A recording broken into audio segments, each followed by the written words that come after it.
What's up everyone, welcome back. These past few years I've been valuing experiences over things, much like this Italy trip from last year.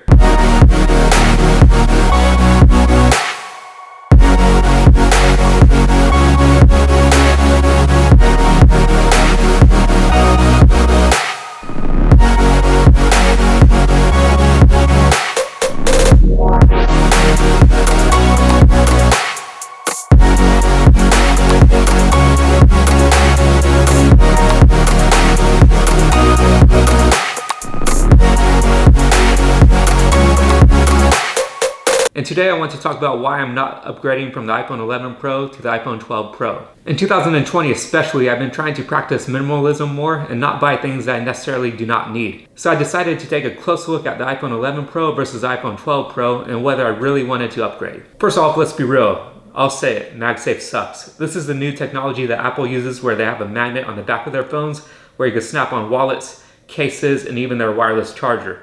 The problem is, after watching the MKBHD review, I realized they need magnets that are about twice as strong as what they currently use. Because when Marquez puts his phone in his pocket, the wallet easily fell off. So I would for sure lose that after a night of bar hopping. Instead, I found this $15 case on Amazon made by Smartish.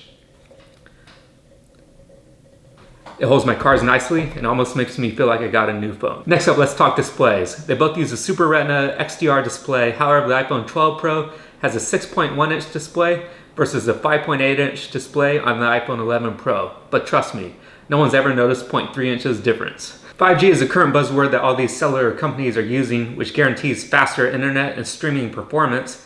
However, I looked up the 5G coverage map on AT&T's website, which I'll throw up now. And as you can see, it's only about 1/3 the coverage of 4G. Also, all these cellular companies are claiming that 5G performance is as good or better as 4G, which doesn't necessarily guarantee blazingly fast speed. I think we're about 1 or 2 years out from 5G becoming the norm and having really good coverage nationwide. So I think upgrading your phone in 2020 for 5G alone is a little too early in the game. Hold off if you're only worried about 5G. If you have an older phone, you definitely don't have the 3-camera setup that the iPhone 12 Pro has. I'll show you my iPhone 11 Pro, 3 cameras right now.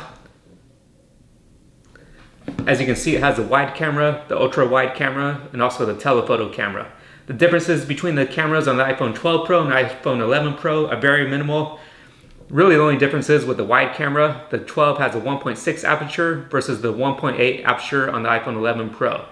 This only means that it's a little better in low light, but definitely not worth the upgrade for the cameras alone. The one feature that would have made me upgrade to a new iPhone immediately is if they had portrait mode on video.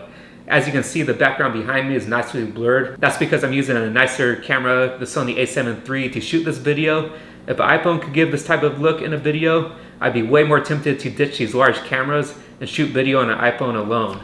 I'm hoping the next 1 or 2 iPhone iterations has this technology because it would give the video a more cinematic look. The thing about the iPhone 12 Pro is after about a week of using it, I wouldn't even know the difference, so why bother?